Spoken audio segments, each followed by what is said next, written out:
চরম অনিশ্চয়তার মধ্যেও গুটি গুটি পায়ে কিন্তু দেশ নির্বাচনের দিকে এগিয়ে যাচ্ছে। তার প্রমাণ হলো কিছুক্ষণ আগে টেলিভিশনের স্ক্রলে আছে যে প্রধান নির্বাচন কমিশনার তফসিল ঘোষণা উপলক্ষে রেকর্ড করবেন, তার বক্তব্য রেকর্ড করবেন, অর্থাৎ জাতির উদ্দেশ্যে ভাষণ দেবেন, ভাষণে রেকর্ড করবেন। সেটি 10 তারিখে 10 তারিখে রেকর্ড করবে। 10 তারিখ হচ্ছে বুধবার, আর বৃহস্পতিবার এটাই তিনি প্রচার হবে। অর্থাৎ আগে যে কথা হয়েছিল যে এই সপ্তাহের মধ্যেই, তো এই সপ্তাহের শেষ দিনটা হচ্ছে বৃহস্পতিবার। তার মানে বৃহস্পতিবার তফসিল ঘোষণা করা হচ্ছে, এটা মোটামুটি নিশ্চিত। এই ব্যাপারে সম্ভবত আর কোনো ভুল নেই। 10 তারিখে যদি রেকর্ড করা হয় তাহলে 11 তারিখে তফসিল ঘোষণা করা হবে। এরপরেও আমি জানি যে অনেকের মধ্যেই এমন একটি ধারণা যে নির্বাচন হবে তো, সময় মতো হবে তো। আসলে কি নির্বাচন হচ্ছে? যেমন বেগম খালেদা জিয়া কি সত্যি যেতে পারবেন নাকি যাবেন না? কেন এই ধরনের মানে অনিশ্চয়তা? নির্বাচন নিয়েও একই রকম অনিশ্চয়তা। সেই অনিশ্চয়তা দূর হবে হয়তো শিডিউল ঘোষণার মধ্য দিয়ে।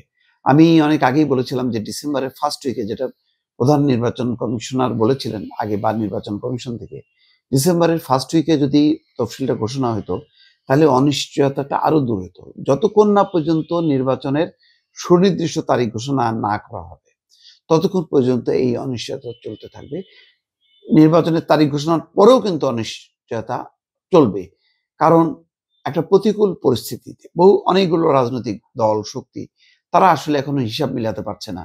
তারা এতদিন এই অন্তর্বর্তী সরকারের সময় 1-1.5 বছরে নিজেদের মতন করে তারা এক ধরনের ক্ষমতায় ছিল অলিখিতভাবে। যখনই নাকি নির্বাচনের তারিখ নির্দিষ্ট হয়ে যাবে, নির্বাচনের সময় ঘোষণা হয়ে যাবে, তখন বিষয়টা দাঁড়াবে যে নির্বাচন করে ভোট করে তাদেরকে ক্ষমতায় আসতে হবে, অ্যাটলিস্ট এমপি পর্যন্ত পৌঁছাইতে হবে। ক্ষমতা দূরের কথা, আগে এমপি হওয়া, তারপরে সংখ্যাগরিষ্ঠ আসন পাওয়া। তো সেইটা দুইটা রাজনৈতিক দল ছাড়া কেউ আশা করতে পারে না। কিন্তু সবাই তো ক্ষমতার একটা অংশ চায়। সেই ক্ষমতার অংশটা কিভাবে হবে তা নিয়ে অনিশ্চয়তা আছে। এখনো জোটের কোনো খবর নেই। আজকে দেখলাম আর একটা জোট, জাতীয়তাবাদী গণতান্ত্রিক জোট, যেটা জাতীয় পার্টির আনিসুল ইসলাম মাহমুদ এবং জেপি আনসের মঞ্জু, তারা মিলে একটা জোট করেছে। তার আগের দিন 3 দলীয় জোট, এনসিপি, এবি পার্টি এবং রাষ্ট্র সংস্কার, তারা মিলে করেছে। তো এখন এই জোটগুলি করলেই তো হবে না। জোট মানেই তো ভোট তাদের আছে যথেষ্ট পরিমাণ জেতার জন্য, তা তো না। তার মানে এই জোট মিলে এখন তারা বার্গেন করবে জামাতের সাথে বা বিএনপির সাথে, তারপরে হয়তো নিশ্চিত হবে। ততক্ষণ পর্যন্ত কিন্তু এই ধরনের একটা চলতে থাকবে যে বেগম খালেদা জিয়ার শারীরিক অবস্থার অবনতি হচ্ছে, তাহলে কি নির্বাচন হবে? ভারত তো চায় না এইভাবে নির্বাচন, তাহলে কি হবে কিনা? কোনো ষড়যন্ত্র আছে কিনা নির্বাচন বানচালের? এরকম নানান রকম। বা এই সরকার কি আসলেই ক্ষমতা ছাড়তে চায়? এই সরকারকে তো আমেরিকা রেখে দিতে চায়।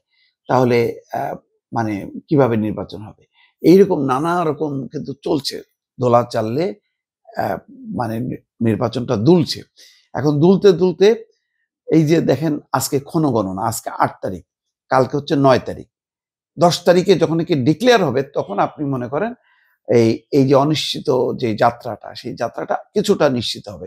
তারপর আমি আপনাকে বলে রাখলাম যে শিডিউল ঘোষণার পরেও যে এই শিডিউল কি ঠিক থাকবে, এই প্রশ্নটা কিন্তু বলার মতন অনেকে আছে।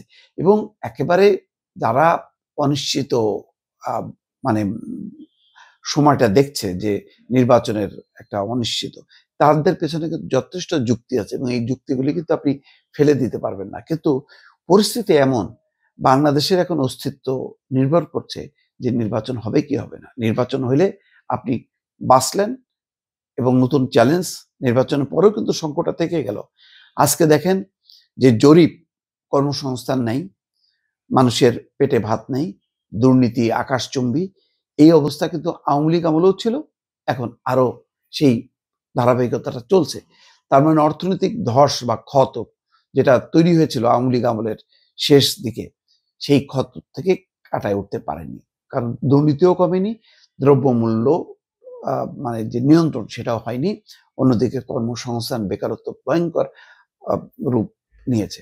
সব মিলায় নতুন সরকারের জন্য একটা বড় পরিস্থিতি। যাই হোক, আপাতত লম্বা কথা না বলে এইটুকু আমরা কনসেন্ট্রেট করি, যাতে ভালোই ভালোই অন্তত নির্বাচনের শিডিউলটা ঘোষণা হলো অন্তত হাফ ছেড়ে আমরা বাঁচতে পারবো দর্শক।